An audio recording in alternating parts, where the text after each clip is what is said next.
You guys are going to have a microphone, so I don't know. Maybe if we twist it more. Oh, never mind. Guess the microphone's broken. All right, this morning, we got a lot going on. First off, we have Bible camp that is coming up July 4th through the 9th.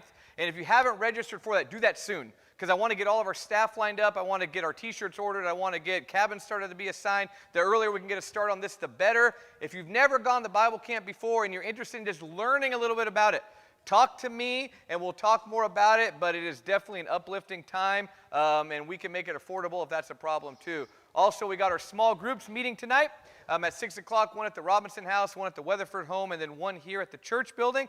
And by the way, I heard there's some food in the fellowship hall too, so afterwards we're going to be doing kind of a makeshift potluck lunch because there's a lot of food left over from the funeral yesterday. So anybody that's here and wants free lunch, and we got some good stuff back there, stick around for that. And today's our Manuelito meeting too, right, Jim? So immediately after service down here in the front of the auditorium, if you're interested in going on a mission trip toward the Navajo Reservation in Gallup, New Mexico, to check out the work at the Manuelito Navajo Children's Home, just spend like 5 minutes this morning, come down to the front row. We're going to kind of get a head count on who might be interested in doing that. This morning, though, I want to start with a question. And it's a question that we would ask, I remember, in Bible college. And it's a dumb question. It's not a good question. But I remember we would sit around and try to think about who are, like, the best preachers that are out there. And we all thought it was us, arrogantly. But I mean, you know, you ask a question like who's the best minister in the world? And by the way, you can't answer a question like that. It's a flawed question in its reasoning anyway. But I remember we would talk about that kind of stuff, kind of like the disciples. Which one of us is greatest in the kingdom? That kind of thing.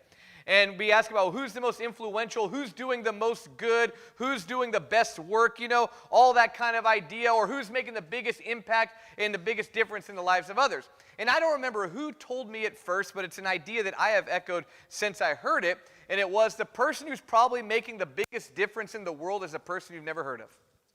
It could be some preacher somewhere in some town, you don't know where it's at, who's changing the lives of people and impacting them with the gospel of Jesus Christ. It could be this mother, this father, this aunt, this uncle that's taking a child, you know, under their wing and helping them out. It could be someone who in their local community is taking care of the poor. I mean, the person that's having the biggest difference, the biggest impact in the lives of others probably isn't somebody you've never heard of. It's probably not somebody who has a published book that's a well-known author. It's probably not someone who has their own TV program or someone who flies all over the country and the world preaching at different places. It's probably somebody, somewhere, a normal person like you, like me, who's making a huge impact and just, they're not getting any recognition for it. Remember when Jesus was on this earth, he was asked a question similar, not who is the best, you might say, but what is the best command for us to follow? He was asked the question in Matthew chapter 22, verse 36, what is the greatest commandment in the law? Remember that question? And instead of even taking one command over another, Jesus says, you shall love the Lord your God with all your heart, with all your soul, with all your mind, and you shall love your neighbor as yourself. To be great, you might say, to follow the commandments, all of them, the commandment that's elevated above all is the one, love God and love others. So this morning, I want us to keep that idea in the back of our mind.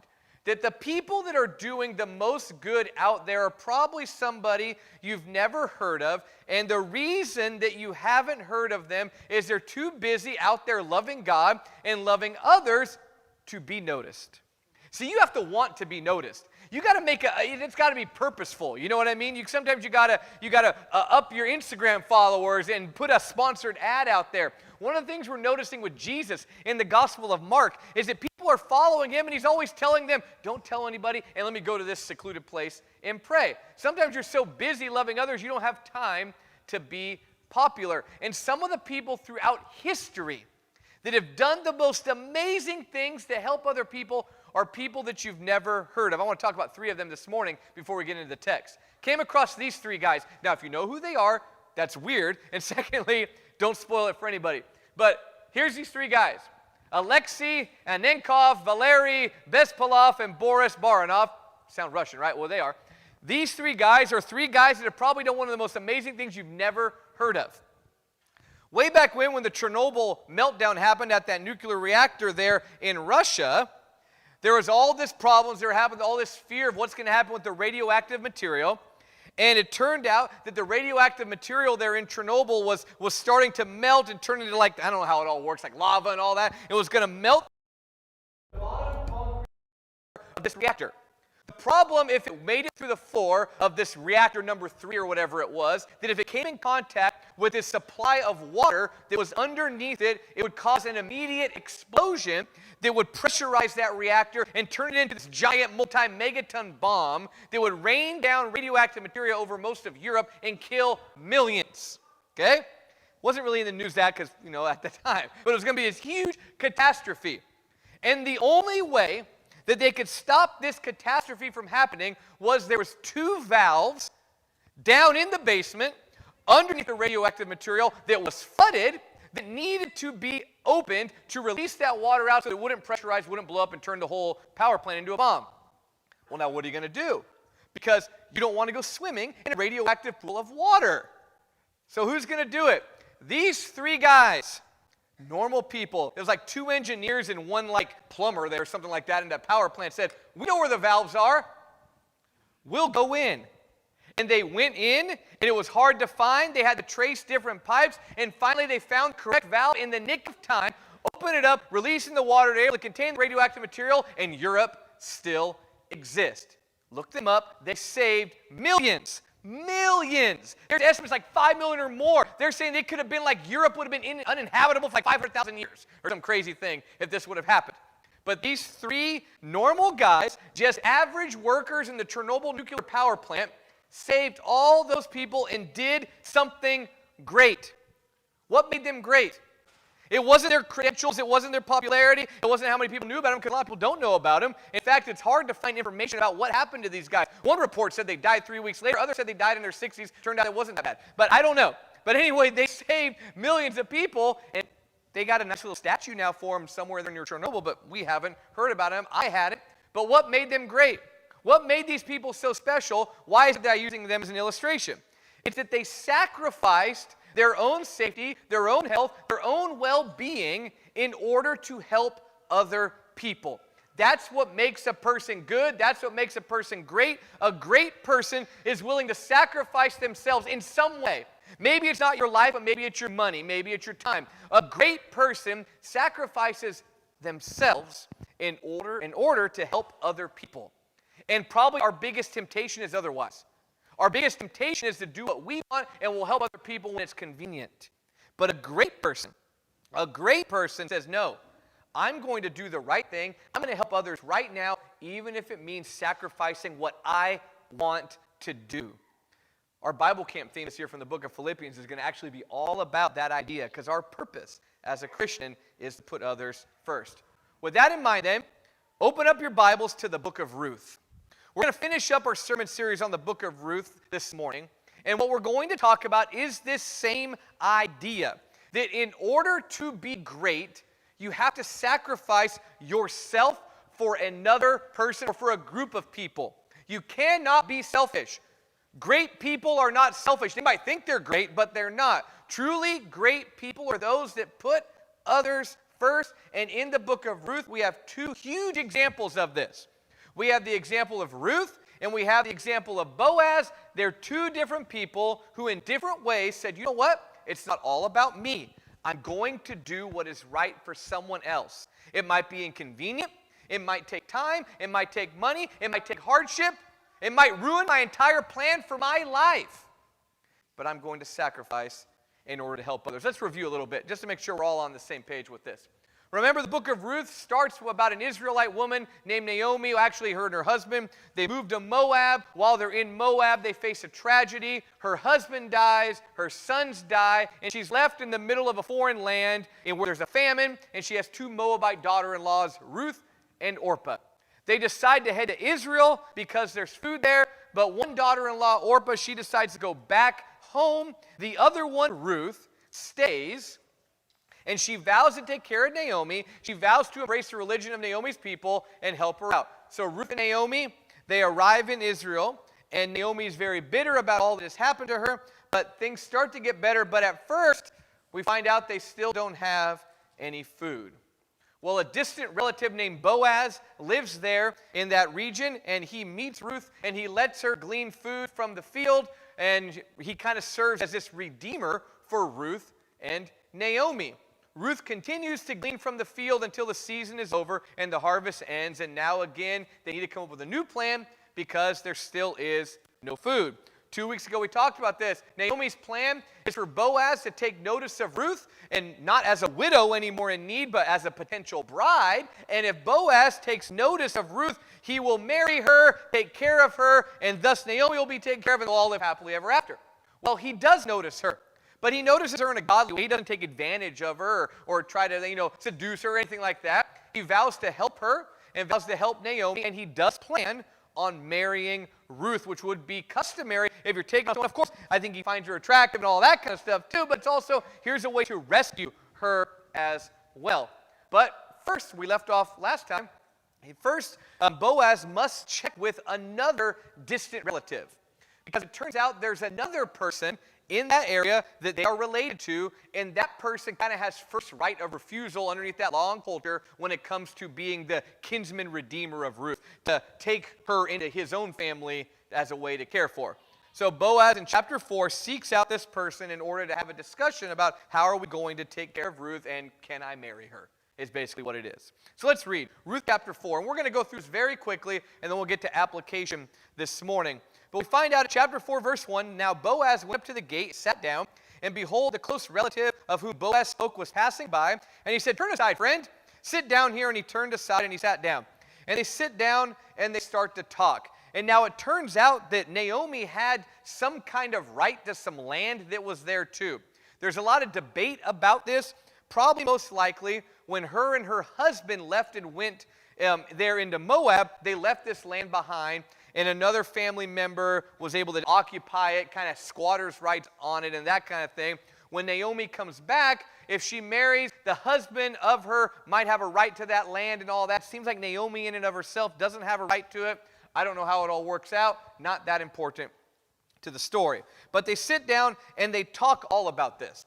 And Boaz talks to this man and says, there's this woman, the Moabitess Ruth. I'm not the closest relative to her. You are. I don't want to justify my own inheritance. You have a right to this first for the right of redemption. Can we make all this happen? And they do all this discussion. And in verse 7, they have a way of settling the agreement, which is kind of unique. It says, now this was the custom in former times in Israel concerning the redemption and the exchange of land to confirm any matter.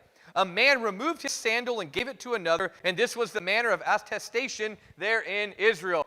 Usually when someone takes off a shoe and gives it to another, it's not a good thing, but that's how you kind of agreed to something here. I take off my sandal and give it to you. My mom would take off her shoe growing up, but it wasn't for a good reason, right?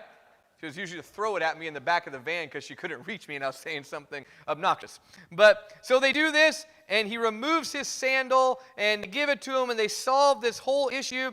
And then in verse 10 it says, moreover, I have acquired Ruth the Moabitess, the widow of Mahlon, to be my wife, in order to raise up the name of the deceased on his inheritance, so that the name of the deceased will not be cut off from his brothers, nor from the court of his birthplace. You are witnesses today. This person's line can be carried on. There's honor restored to this family member. There's a big deal about lineage and all of that in that culture. It's all being restored. Boaz is making it all work out for them, and everybody's happy about this. Verse 11, the people are witnessing it. And then verse 12, we talk about the offspring that's going to be born. Verse 13, so Boaz took Ruth, and she became his wife. So they get married, right? Ruth and Boaz do get married. Happily ever after, right? And she became his wife, and he went into her, and the Lord enabled her to conceive, and she gave birth to a son, which is important in that culture for family line, for inheritance, for land possession, all of that. So it's all these blessings, right? She's able to get married. They're going to have money. They're going to have food. Now they have a son. Verse 14, then the women who said to Naomi, blessed is the Lord who not left you without a redeemer today. May his name become famous throughout Israel. Because Naomi now, by proxy, has her lineage, her family, and all that being continued too, even though her husband and her sons had passed away.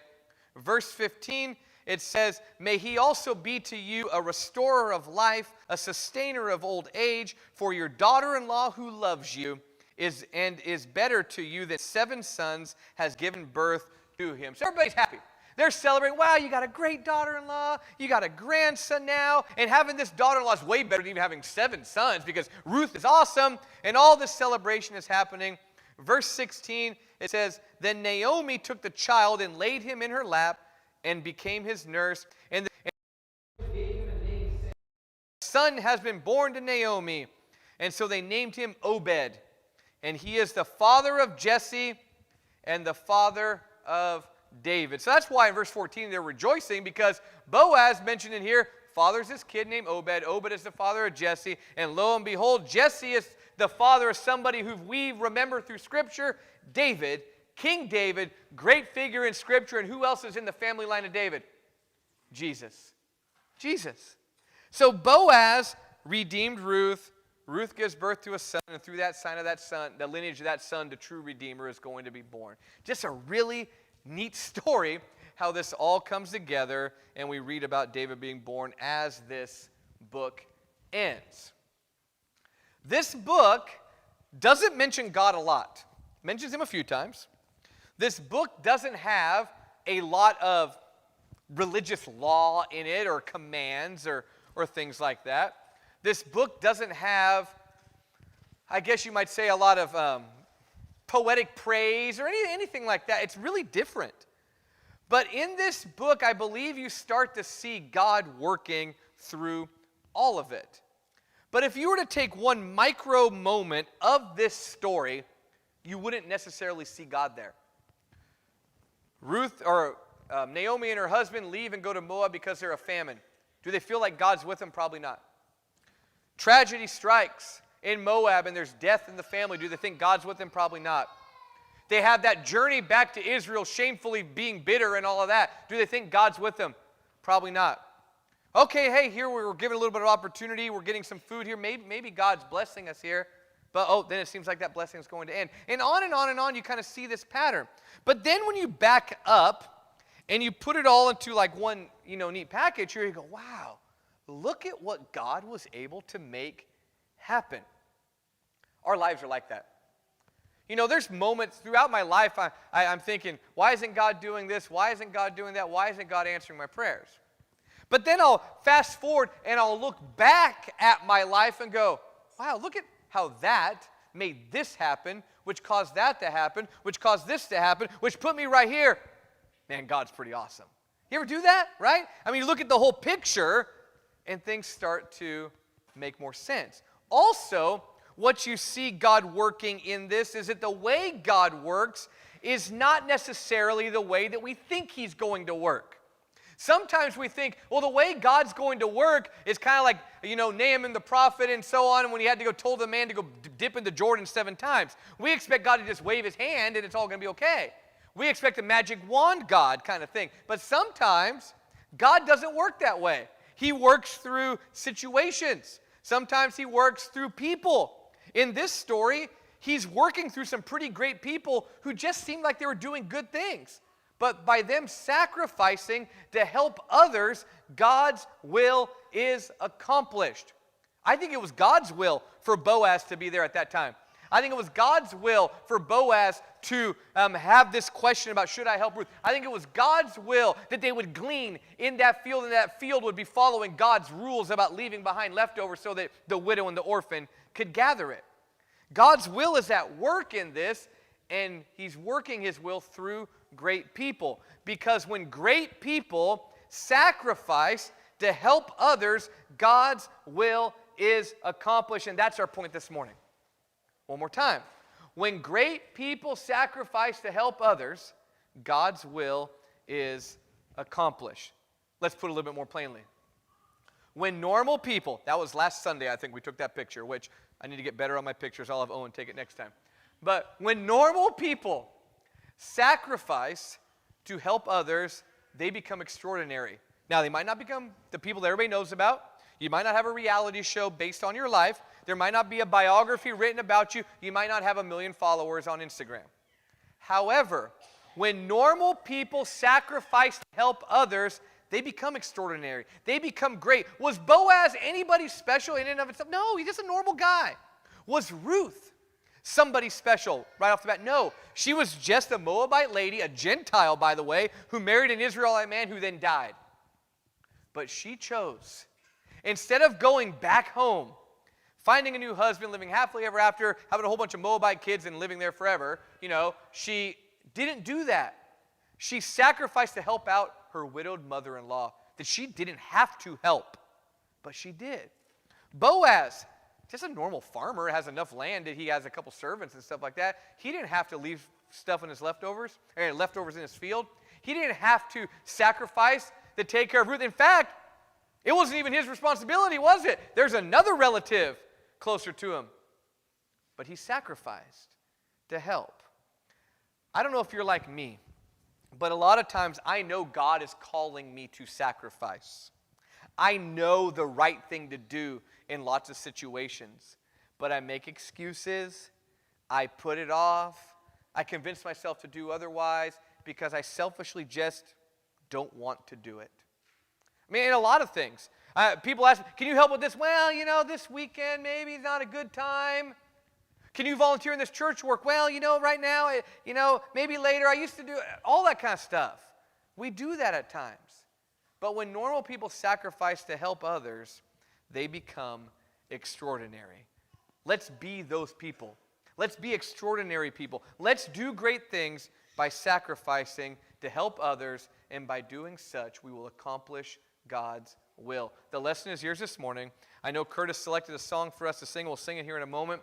But if you're ready to make that step into following God right now, we are here to help you. I'll be up here for a few moments. You can talk to one of us afterwards. We'd love to pray with you, study with you, do whatever we can to help you follow Jesus. If you have a need, why don't you come as we stand and as we sing. Hi, Abby.